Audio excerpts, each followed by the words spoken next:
Hi అందరికి welcome back to new series. Guys, మనం ఈ రోజు నుంచి ఒక సిరీస్ అయితే స్టార్ట్ చేయబోతున్నాము. అది ఎందుకంటే ఎవరన్నా కొత్తగా షార్ట్ ఫిల్మ్ తీయాలనుకుంటారు కదా, అది కూడా మొబైల్తో లో బడ్జెట్లో. వాళ్ళ కోసం ఈ సిరీస్ అయితే చాలా హెల్ప్ అవుతుంది. కాబట్టి మీరు తప్పకుండా ఫాలో చేసి పెట్టుకోండి. ఎవరైతే ఇంట్రెస్ట్గా ఉన్నారో వాళ్ళు ఎస్ అని కామెంట్ చేయండి. మొబైల్తో షార్ట్ ఫిల్మ్ తీయాలి అనుకుంటున్నారా? Welcome to low budget director. మొబైల్తో షార్ట్ ఫిల్మ్ ఎలా తీయాలో A to Z ప్రాసెస్ నేను నేర్పిస్తా. ఇప్పుడు మీకు ఒక డౌట్ రావచ్చు, మాకు నేర్పించాలంటే ముందు నీకు వచ్చి ఉండాలి. కానీ ఇప్పుడు మీరు చూస్తున్న షార్ట్ ఫిల్మ్స్ అన్నీ నేను మొబైల్తో తీసినవే. ఇది నా ఫస్ట్ షార్ట్ ఫిల్మ్, ఇది నా లేటెస్ట్ షార్ట్ ఫిల్మ్. ఇది నా ఫస్ట్ షార్ట్ ఫిల్మ్, ఇది నా లేటెస్ట్ షార్ట్ ఫిల్మ్. ఇది 3 years బ్యాక్, ఇది 1 year బ్యాక్. ఈ రెండింటికి చాలా డిఫరెన్స్ ఉంటుంది, కానీ తీసింది సేమ్ మొబైల్లోనే. నేను ఈ 3 yearsలో ఏమైతే నేర్చుకున్నానో ఆ ప్రాసెస్ని మీకు నేర్పిస్తా, మొత్తం మొబైల్లోనే. నేర్పించడానికి నేను సిద్ధం, నేర్చుకోవడానికి మీరు సిద్ధమా? రెడీగా ఉంటే ఎస్ అని కామెంట్ చేయండి. షార్ట్ ఫిల్మ్ అంటే కెమెరా పెట్టి రికార్డ్ చేయడం కాదు, అది ఒక కంప్లీట్ ప్రాసెస్. మీరు కూడా షార్ట్ ఫిల్మ్ తీయాలి అనుకుంటున్నారా, కానీ ఎక్కడి నుంచి స్టార్ట్ చేయాలో తెలియట్లేదా? ఈ సిరీస్లో నేను స్టోరీ ఎలా రాయాలి, మొబైల్తో షూట్ ఎలా చేయాలి, యాక్టర్స్ని ఎలా హ్యాండిల్ చేయాలి, అలాగే మొబైల్లోనే సౌండ్ డిజైనింగ్ ఎలా చేయాలి, ఇవన్నీ క్లియర్గా ఎక్స్ప్లెయిన్ చేస్తాను. ఇది థియరీ కాదు, నేను చేసిన రియల్ ఎక్స్పీరియన్స్.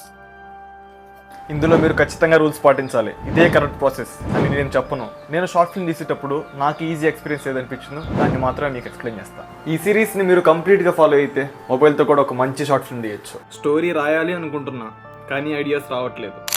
స్టోరీ రాయాలి అనుకున్నప్పుడు ఫస్ట్ కావాల్సింది ఐడియా. ఆ ఐడియా ఎక్కడి నుంచి వస్తుంది? మోస్ట్లీ 3 places నుంచి వస్తుంది. Number 1 personal feelings, number 2 observation, number 3 what if అనే క్వశ్చన్. ఫర్ ఎగ్జాంపుల్, నేను నెక్స్ట్ చేయబోతున్నా నా షార్ట్ ఫిల్మ్ ఐడియా ఎలా వచ్చిందో చెప్తా.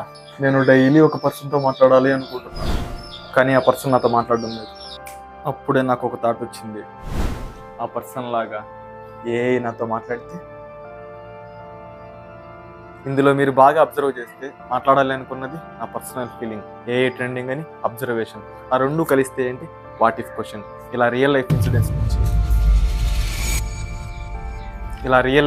నుంచి ఐడియాస్ని జనరేట్ చేయండి.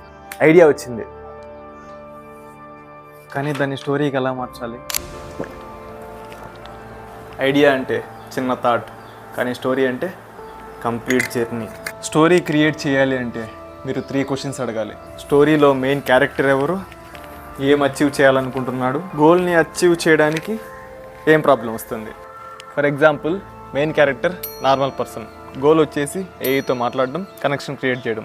ఎక్కువ ఏఐతో మాట్లాడితే రియల్ లైఫ్ రిలేషన్షిప్స్ని ఎలా ఎఫెక్ట్ చేస్తుంది అనేది ప్రాబ్లం. ఇలా ఒక ఐడియాని స్టోరీగా డెవలప్ చేయొచ్చు. ఇక్కడే మీరు స్టోరీ యొక్క బిగినింగ్, మిడిల్, ఎండింగ్ క్లియర్గా డిసైడ్ చేయాలి. సింపుల్గా చెప్పాలి అంటే ఒక్క లైన్లో స్టోరీ చెప్పగలగాలి. దీన్నే స్టోరీ యొక్క లాగ్ లైన్ అంటారు. స్టోరీ రాసేటప్పుడు క్యారెక్టర్స్ ఎలా క్రియేట్ చేయాలి? స్టోరీ రాసేటప్పుడు క్యారెక్టర్స్ క్రియేట్ చేయడానికి 3 విషయాలు క్లియర్గా డిసైడ్ చేయాలి. క్యారెక్టర్ ఎవరు, క్యారెక్టర్ గోల్ ఏంటి, క్యారెక్టర్ యొక్క వీక్నెస్ అండ్ స్ట్రెంగ్త్స్ ఏంటి. మీ ఫ్రెండ్స్ గ్యాంగ్ ఉంది కదా, మీరు వెళ్ళి రే మావా షార్ట్ ఫిల్మ్ తీద్దాం అనుకుంటున్నారా? ఎందుకురా, మన వల్ల కాదు. రే మావా ట్రై చేద్దాంరా, కొత్తగా ఉంటుంది. ఇందులో మీరు బాగా అబ్జర్వ్ చేస్తే సిచ్యువేషన్ ఒకటే, కానీ వచ్చిన ఆన్సర్స్ డిఫరెంట్. ఎందుకంటే వాళ్ళ క్యారెక్టర్స్ డిఫరెంట్ కాబట్టి. క్యారెక్టర్స్ క్రియేట్ చేయడానికి మీ ఫ్రెండ్స్ బిహేవియర్స్ అబ్జర్వ్ చేయండి. మీ స్టోరీలో సిచ్యువేషన్స్ క్రియేట్ చేస్తే వాళ్ళు ఎలా బిహేవ్ చేస్తారో అని ఇమాజిన్ చేసి రాయొచ్చు. అది కూడా స్టోరీకి రిలేటెడ్గానే. అప్పుడు క్యారెక్టర్స్ న్యాచురల్గా ఉంటాయి. స్టోరీ ఉంటే సరిపోదు, దానికి మంచి స్ట్రక్చర్ ఉండాలి. For example, Arjun Reddy movie చూసుకుంటే హీరో హీరోయిన్ కాలేజీలో లవ్ చేసుకుంటారు, కానీ హీరోయిన్కి వేరే అబ్బాయితో పెళ్ళి అయిపోతుంది. హీరో డిప్రెషన్లోకి వెళ్తాడు, మళ్ళీ హీరోయిన్ తిరిగి వస్తుంది, హీరో ఆమెను పెళ్లి చేసుకుంటాడు. ఇది స్టోరీ. కానీ స్టోరీ స్ట్రక్చర్ ఎలా అరేంజ్ చేశారు? స్టార్టింగ్లో హీరో డిప్రెషన్లో ఉన్నట్టు, ఆ డిప్రెషన్ ఎందుకు అని పాస్ట్ చూపిస్తూ, మళ్ళీ డిప్రెషన్ చూపిస్తూ, మళ్ళీ పాస్ట్, మళ్ళీ ప్రజెంట్, మళ్ళీ పాస్ట్, మళ్ళీ ప్రజెంట్, ఇలా నాన్ లీనియర్ స్ట్రక్చర్లో అరేంజ్ చేశారు. ఎందుకంటే ఆడియన్స్ని ఎంగేజ్ చేయడానికి. స్టోరీ అంటే స్టార్ట్ టు ఎండింగ్ ఒక టైం లైన్ లాగా ఉంటుంది అనమాట. కానీ స్టోరీ స్ట్రక్చర్ అలా ఉండదు. ఆడియన్స్కి ఏది ముందు చూపిస్తే బాగుంటుంది, వాళ్ళని ఎలా ఎంగేజ్ చేయాలి, సో దీని పరంగా ఉంటుంది అనమాట. కాబట్టి స్టోరీ ఎంత బాగున్నా కూడా స్టోరీ స్ట్రక్చర్ అనేది ఇంకా చాలా బాగుంటుంది. స్క్రీన్ ప్లే అంటే ఏంటి? స్క్రీన్ ప్లే అంటే సీన్ ఎలా ఉండాలి, డైలాగ్స్ ఏమేమి ఉండాలి, ఒక సీన్ నుండి ఇంకో సీన్కి ఎలా వెళ్ళాలి, ఇవన్నీ డిసైడ్ చేసేది స్క్రీన్ ప్లే. ఫర్ ఎగ్జాంపుల్, నేను ఈ విధంగా మీకు సోలోగా నిలబడి ఎక్స్ప్లెయిన్ చేయొచ్చు, కానీ మీకు ఇంకా కొంచెం ఇంట్రెస్టింగ్గా ఉండాలని ఈ విధంగా డబుల్ వర్స్ చేస్తున్నాను.